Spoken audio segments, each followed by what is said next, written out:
everyone, a very good evening. You're watching The Money Show on ET. Now, I'm Ubina Kapasi, but of course, since it's a Friday, there's a bit of a metamorphosis in The Money Show and it's converted into the Women's Show. For all our regular viewers of The Money Show, you know by now that every Friday we bring on board a very interesting mix of women to talk about topics ranging from entrepreneurship, coping with COVID, freelancing and what have you. And of course, as always, we always put up all our interviews on ET Now's YouTube channel, so you can always relive the exciting conversation we have with them. And today as well, I promise you, is an extremely interesting and exciting set of panelists I have with me.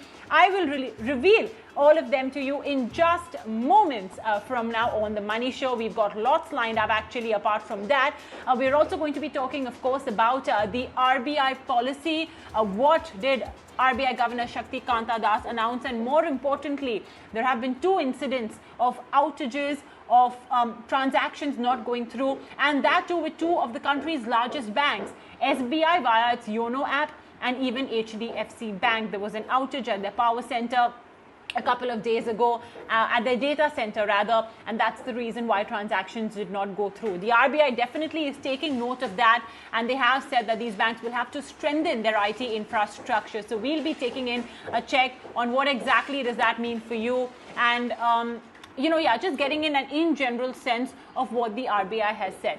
Furthermore, the IRDAI has banned something called as credit-linked policies. What exactly is that? Who is it applicable to? What was this policy in the first place as well? That's what we will be discussing on today's episode of The Money Show. So, like I said, very exciting episode of the show. But you know what?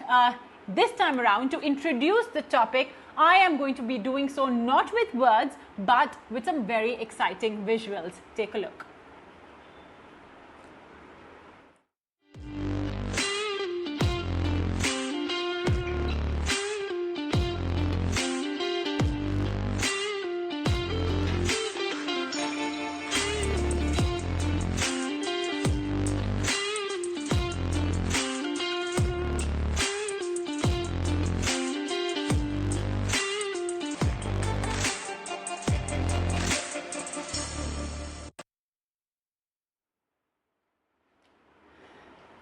Well, these are women who have completely obliterated and erased any kind of gender attributed to certain roles. Unfortunately, in society, we often do relate certain jobs, certain careers, certain passions with a particular gender. But guess what? That's no longer the case. And these wonderful women who I'm going to be joined with in moments from now have proven that. It's a very interesting set of women. Let me introduce all of them one by one. First up, I have with me Anjaly Rajan. She's the founder of Riderni, a platform which has been created and founded by her in 2012. She herself, by the way, has been a motorcyclist in India and UAE for the past 15 years. In fact, in the state of Gujarat alone, she's managed to train 80 women to ride a motorcycle. And now, of course, she's paving the way for other women motorcyclists as well. Anjaly, lovely having you with us.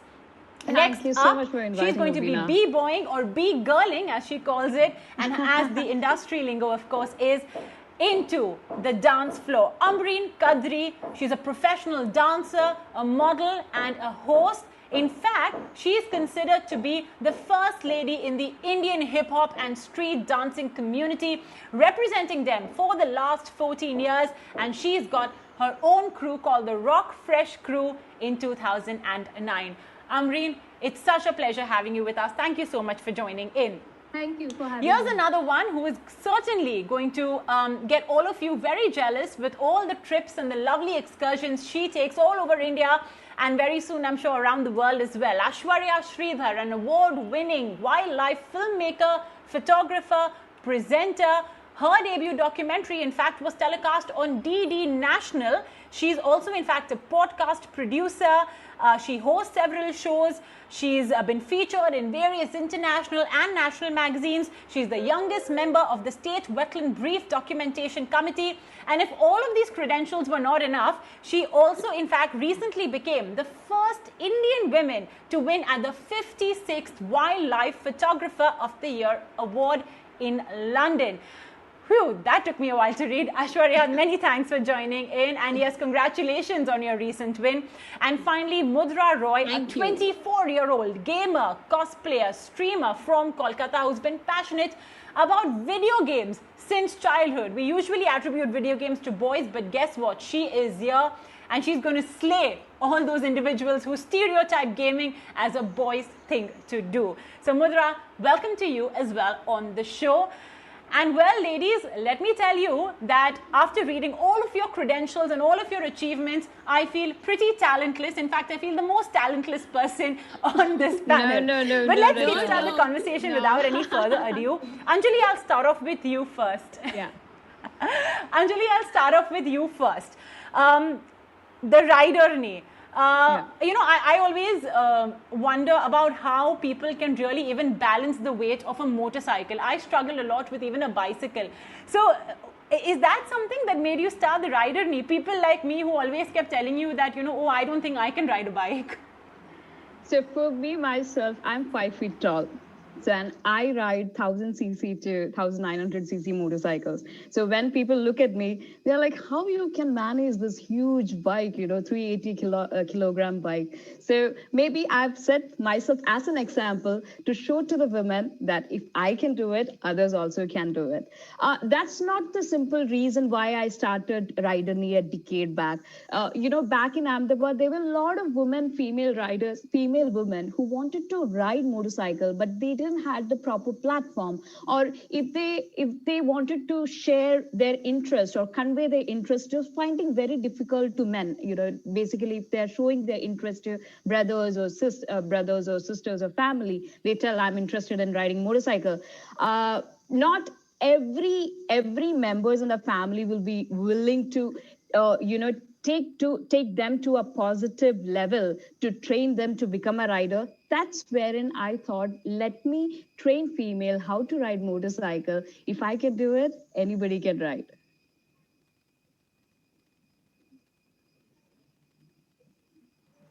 Okay, all right. Very interesting indeed. Ambreen, let's go across to you now.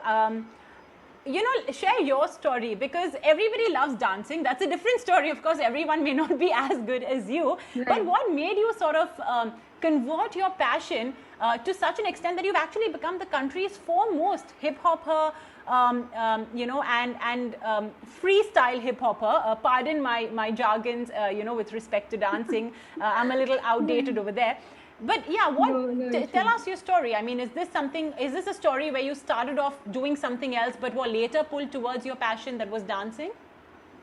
So this was something that was never planned. To be very, very frank, I wanted to do fashion designing, and hip hop just happened. It happened in college when I was in the final year, and you know, it just the whole culture, the music, the dance, the art, all of it just blew me away. I didn't know anything, and I didn't want to do anything. Or after that, this was what I wanted to do, you know, for the rest of my life, and I knew it. Once I came in contact, it sounds like romanticizing it, but it literally, I feel like it found me more than me finding it, because it just happened. I had never even thought in my wildest dreams that I would do something like this, you know. And obviously, you know, there have been a lot of issues that I faced, whether it was family, society, all of those things. But I knew that once I could, you know, earn from this, and I could prove that, you know, I can do this on my own, and I knew that I could, you know, make myself, make a mark, and I can tell and convince my parents and the society that, you know, this also can be done, and this also can be a career option, and you can do something like this. It's all about, you know, you putting yourself in a box. The more you put yourself in it, the others are also going to, view you that way. So put yourself in a way where you would want others to see you as.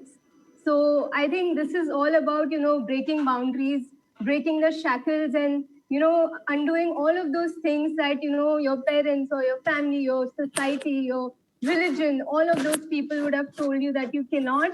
And, you just going ahead and making that choice that I can, you know.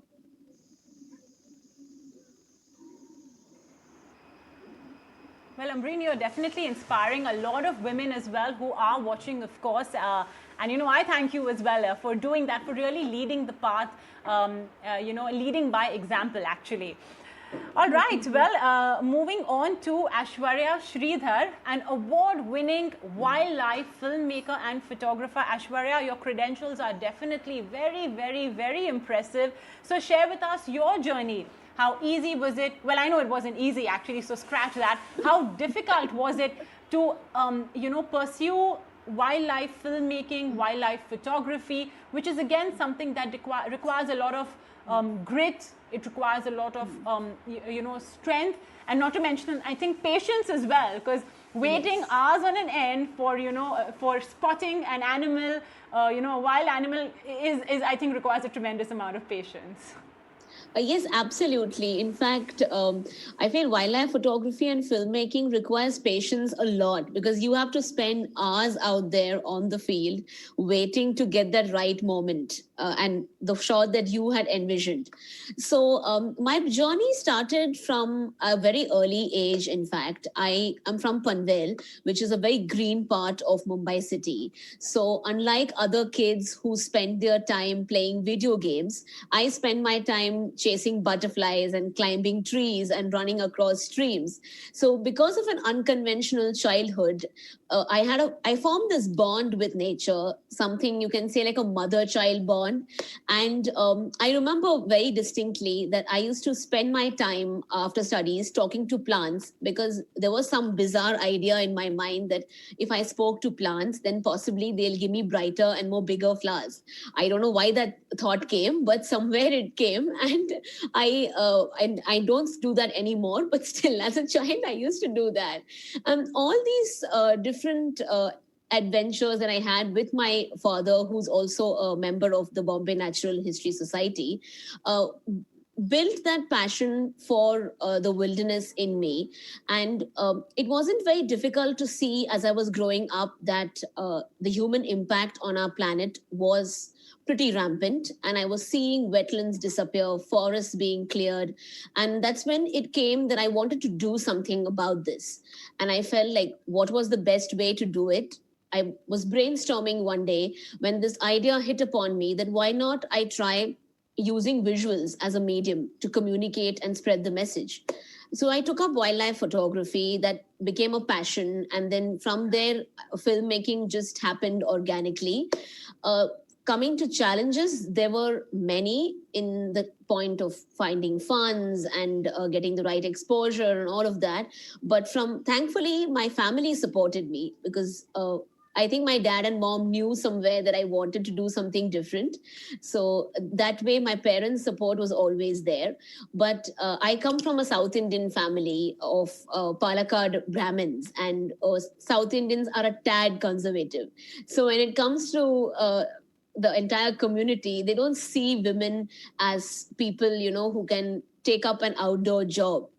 And there's always this job security and that you're not being a proper lady. So yeah, that tag definitely did come. But otherwise, it's been a wonderful journey.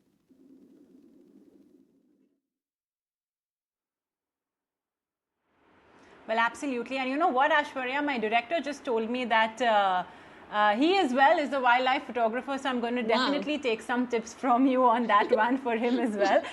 Okay, and finally, Mudra Roy. Mudra, they all say that it's all fun and games until you grow up. But I think it's amazing that you have proved that, you can convert your passion into something or what we say, your vocation into your avocation. And I think that's what you have done. A mainstream gamer, cosplayer, streamer. So firstly, tell us, how did you make your decision that, while you've been an avid gamer since childhood, that you could actually do something like this as a mainstream, career, or as a mainstream vocation? Well, thank you. Firstly, I want to say I'm really grateful to be here with so many amazing women. And, I heard all of you guys' story, and I just feel really inspired. And I'm very lucky to be here amongst you all. Well, initially gaming was always a major part of my life. I've been used to it since childhood. I used to play games with my sister, but once she left for her studies, it was just me on my own. And then I found this community online of different gamers, and even though I was lost at first, like I coming from a background of engineers, my family expected me to be one as well. So I thought that, okay, I might be like a computer engineer and somehow try to make games in a way. But as I followed down that path, I realized that, this is not something that I'm really passionate about. And back then, I didn't really know that, you can make a career out of just playing games. Like the whole social media online now has grown to that point where people can make a living out of live streaming video games. And my friends from the gaming community were the first people who introduced me to that. And they were the ones who kept on encouraging me, like, hey, you've been playing games since childhood, you should just go for it, start streaming, and maybe you'll get a community that will like you. So I just took that leap of faith because I was kind of lost in my life. And as soon as I took that, I started loving the whole group and everything that you get out of it, because as a child I used to play games with my family. So that whole experience that you get gaming with the community, like you can interact with people, the experiences that you have while you finish a game, you can share that with people. So that whole live streaming experience felt really warm to me, and it gave me the familiar feel of gaming together with people. But as everything, it's a difficult step. So I was skeptical at first because I've seen that the gaming community can be like very harsh towards newcomers, and especially me being a female, it is a minority. So the journey was not easy. And in this line of work, the progress is slow. You have to be like very patient, because you need to face a lot of criticism as you go along the way, and you also have to wait for people to notice you. Like you have to keep going that extra step, like you have to keep on posting stuff online, and always trying to promote your own work so that people notice you. And once the big organizations notice you for your talent, and you're lucky enough to like get a contract with them, that's your step forward. But to reach there, it did take a lot of patience. And even the organizations that support streamers, they look for mutual benefit. Like they want to hire streamers that have a higher audience viewership and everything. So, even if you think that your content is worthy, like getting people to notice you, it is a difficult job. But like my motivation was like seeing so many successful streamers these days. Like I followed a lot of them, like both internationally and nationally, and that just gave me the motivation to like follow my passion and to keep moving forward. Okay, sure. Mudra, you said it right, that yes, now you may be, of course, where you are at that good, respectable level, but of course, it's that first step which is the hardest. We will delve more into the first step that these ladies took to smash the stereotypes and, of course, bring down the gender barriers with the fields, or rather in the fields of where they excel. So, quick break on the show, ladies. Stay on with me. We'll continue this conversation.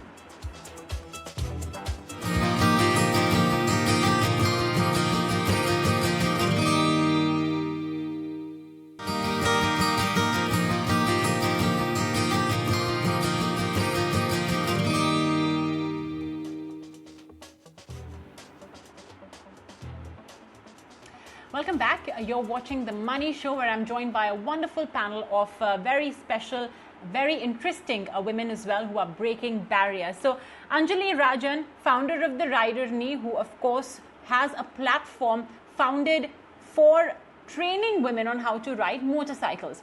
Anjaly, how is participation from women? It's been what, 8 years now that you have this platform. I'm assuming that in the beginning maybe you didn't have so many women joining in, not just of course because of the whole bit on, okay, how can a woman ride a bicycle, but also because of the whole thing that your platform was still new. But now, 8 years later, what's the change you've seen? Do you think that that whole stigma, or perhaps not a stigma, but that stereotyping of, oh, okay, motorcycles are for men, is now, as maybe not gone completely, but it's decreased to a considerable extent? Mubina, if you see 8 years back, women on social media who used to be riders were very minimal. And now things have changed. Now there are a lot of females who love the passion, who love biking. So I have to say, I actually thought out of the box because there were a lot of blockages from the family or the female itself. First of all, the family used to think that, okay, if the lady is going to become a biker, so generally they have this mindset. It's that they will become like a male dominating species, or they will become a tomboyish kind, which in future, will they be able to have a successful marriage or not? That's the traditional reasoning of the families that I have heard about. Number two was that main thing was that the families were not comfortable in letting the ladies, the female, their daughters or wives, to join the male clan, the male riding group. So what I thought was, I actually taught my mother first. So I thought, if I can teach my mother, and if I can join her in the group rides and take her along with the rides and all, I guess up to some extent the families and everyone will be convinced. Luckily, in Gujarati families, wherein it's always joint families and all, when they saw me and my mother riding together, and I'm taking her as pillion most of the rides for 2-day or 3-day rides, they were all convinced it's not just single women's ride. It's also can be a family affair. And plus, whenever I go for a ride, it's always all female ride. So it's, they can eradicate the uncomfortability in that.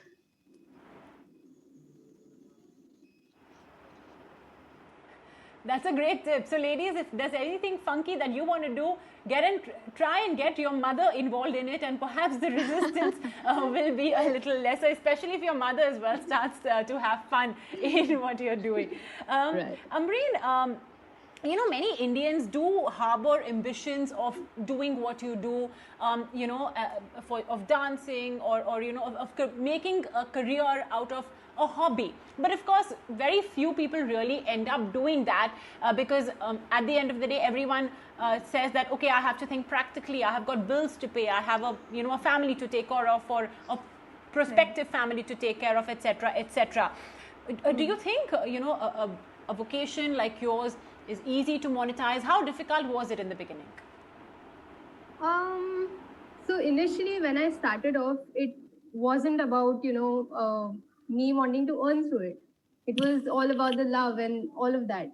But then, as the reality sets in, that's when it kind of hits you that, okay, you got to earn through this as well.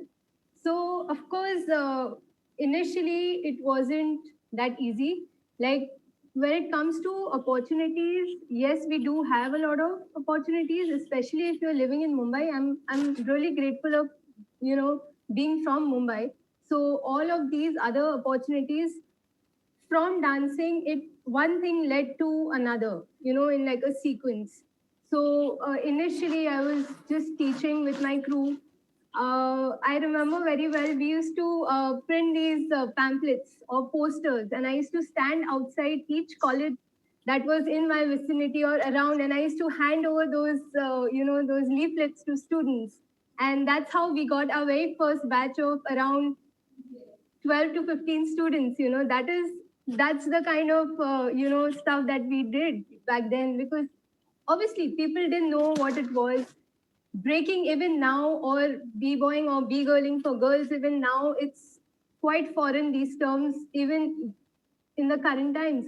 So we did go through that. And then after that, as we started to get recognition, we started to get calls from all these corporate companies when they were launching their products or all of those things. So we used to do performances for them.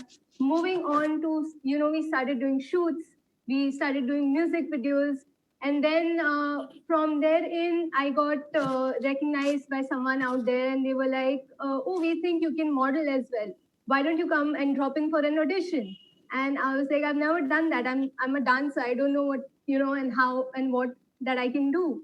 And one thing that I learned is that I never said no to anything. I never said that, no, I won't do this, or I can't do this, or standing outside the college and putting out leaflets and wanting to, get students for my batch was something that was, oh, this is not something that I should be doing. Oh, I'm like a really good dancer. That's not my level, or any of that, So I believe, don't put that kind of a barrier again, like, because sometimes I think we put ourselves into those lines, and we stop ourselves from, really acquiring or doing what we could really do, because anything new always is, pinpointed by the society. This is not right, that is not this. How will you get, who will marry you, all those things, they always tend to come, of course, just like Anjali said, all those things I believe all of us do face when we step out into something that is male dominant.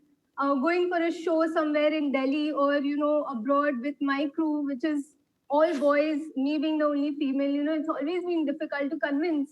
And end of the day, I think the choices that we make, how strongly we can, just stand by it and go all the way, go all out towards it, no matter what it takes. I think that is one thing that can, kind of ensure that, you don't give up on it. But yeah, I mean, when it comes to how well we can monetize it, and whether it is possible, it is a yes and a no. It's a mixture of both. I would say find that balance. Don't be stuck and blocked. No, I can just do this. There are many opportunities that come with, a particular thing. So don't say no to anything. Try it. Even if you don't know it, try to learn it. And then I feel, you can have more opportunities and more possibilities of, Right. that one thing that you thought was just so limited. You can really open, multiple So they doors. never say, yeah. The never say no attitude. I think that's really, Ambreen, that you swear by and you recommend all our viewers watching. But Aishwarya, something that Ambreen as well mentioned, the fact that unfortunately society labels women as the primary caregivers, for better or for worse. Now, of course, a job like yours requires avid traveling for weeks at a time. I presume sometimes for months as well, especially during a good season. Do you think that gained disapproval from the society, from family? How do you recommend women overcome these kind of challenges? Yes, absolutely. Because to be like in a wildlife field, you need to travel a lot. And like you said, sometimes it requires months long schedule for filming a particular behavior. Sometimes even after going there and anticipating that you would see the animal, you don't end up seeing it at all. So these are basically the risk that you take. But coming from a society perspective, definitely people, like the entire society as large, do not recognize and give importance to women doing outdoor kind of jobs. Because what I have encountered is most of my relatives and extended family, they tell me that, and I'm a very studious child, by the way, I was. So they used to tell me that, you're so intelligent. Why did you end up choosing a path, a career path, which doesn't require brains. And to them, I like to tell them that creativity, in fact, requires a lot of ingenuity in terms of brains. You need to keep inventing yourself because you need to entertain your audience. And I believe that even through wildlife films, they should not be preachy, because when you make any of your content preachy, it kind of puts off the general public. You entertain them through wildlife, and I'm pretty sure people will really fall in love with what they're watching on channels like National Geographic or Discovery, for that matter. So these are my mental blocks, which I would say that our society has in whole. And a lot of girls I find writing to me who ask me that my parents are not allowing me, my family does not allow me to do. My advice to you all will be, please try and make them understand how deep your passion is, because when you have some passion, I'm sure when you work hard towards that, success and money will follow you. And I always believe in this motto that if you're unique and if you're a limited edition, then you're priceless. Because then only you get you stand out. Otherwise, you're part of the entire grind and your day-to-day activities. And like every single person on this planet, most of them are CAs, engineers, doctors. But only if you're something different will people know about you and your existence. And I really feel that each person's existence should matter. You should count. So make your life count. And to all the girls out there, don't let your gender limit your aspirations, your dreams, because you can achieve what any guy. Absolutely. Right. Right. Well, yes, I think that's a really good point. You mentioned right there that you have to stand out, among the sea of people that are out there, and do something different, which all of you are. Mudra, gaming is something that has always been viewed as something that, it's a boys' thing.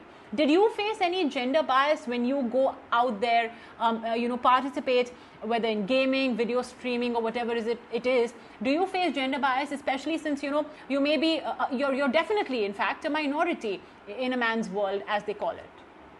Yes, indefinitely. As I've mentioned before, the gaming community, it can be very harsh, and especially in India, where female gamers are still known to be in the minority. So we are always subjected to like criticism and judgment. When I was little, I had the fear of playing online games with people online, and I remember I always used to keep my mic off because I didn't want the other players to know that I was as soon as they know. So it just made me become make any more mistakes, because if I make a mistake, they'll be like, oh, you can't play this game just because you're a girl.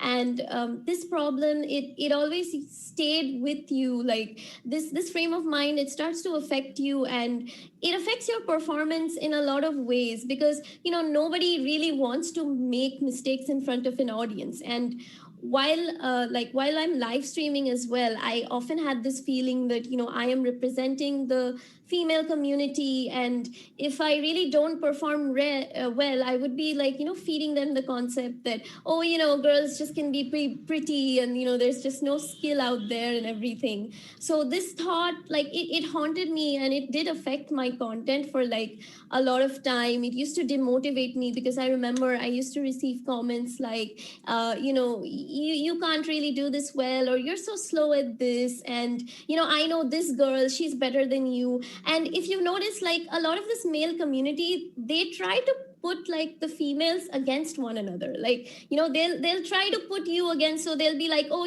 she plays better than you, so you're not as good as her. But the thing is that I've realized, we girls, we should always try to keep motivating each other.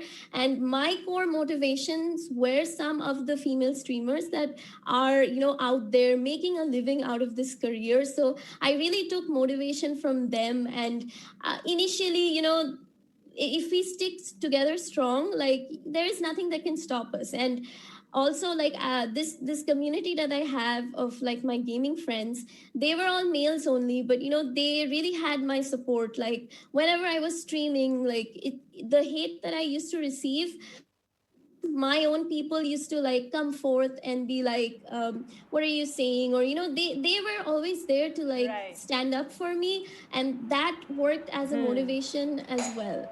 And Right. times are slowly changing because more and more women, they've started Well, you know what they say, right, Mudra, that that's why they say, right, that girls have to stick together. You know what, I'll just have to interrupt you there because it's time for a very quick commercial break. Ladies, stay on with us. We'll continue our conversation.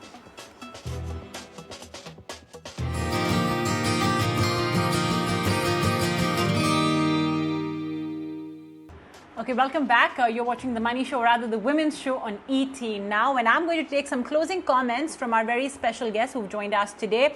Well, Anjali, let me go across to you first. Your advice for those women who want to pursue a path that's off the usually treaded path very quickly. To all the women, be confident, be positive. There would be a lot of people who would become an obstacle, and there would be a lot of people who will say this is not a right choice. Don't think of anything about them. Don't think about the reason. Just stay focused and live your dream. Live your dream that you want.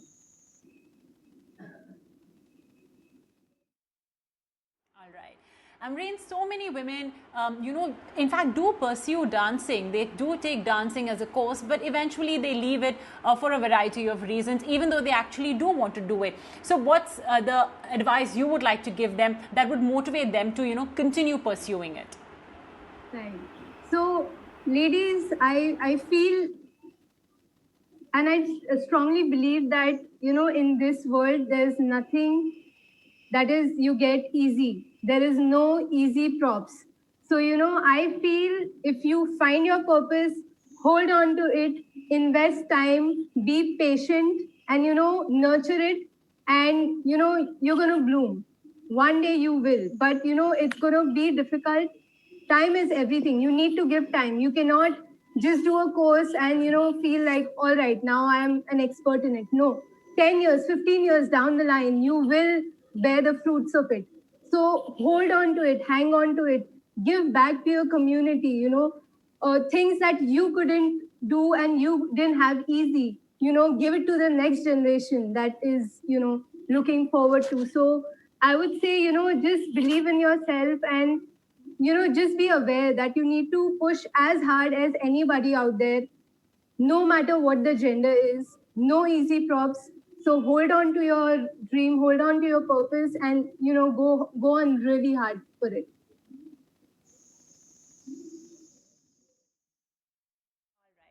All right, so invest time. Everything takes time, of course, to hone a talent, to hone a skill. Aishwarya, of course, along with your tips for, women who want to pursue photography, but of course, it's a bit challenging. You have to stay away from homes for very long. I'm also going to ask you, which has been your favorite place, in terms of spotting wildlife, obviously in the wild. That's a very difficult question because wherever I've traveled to, they all have been so special. I've had some really memorable sightings of some of India's most incredible species. So if I have to pick one, I would say maybe Tadoba National Park, because I've been there like the most number of times, because there's one tigress over there, Maya, and she is my favorite. I saw her when I was 15, so I've literally grown up with her. So yeah, she is my favorite. So yeah, I'll pick Tadoba. And to all the girls out there, my advice would be, please believe in yourself and you can achieve the world.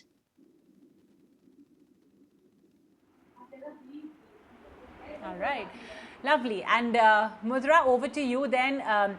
You've luckily managed to create a great, a pillar of, a support community around you. Many women may not be, that lucky, especially in the world of gaming. Like you mentioned, they're pretty harsh to newcomers. So what would you recommend how they can sort of ease themselves into this world of gaming? my advice would be just don't let anyone tell you what you can or can't do. There might be many obstacles along the journey, but it's just like defeating a boss in a game. Once you complete the level, you'll get a lot of rewards, and it's certainly not an easy journey, especially for girls, because of the harsh criticism and the judgment. But with time, if you show people your true skill, they will start accepting you for who you are. So just keep motivating yourself, clutch onto that love for gaming, and you'll definitely get there.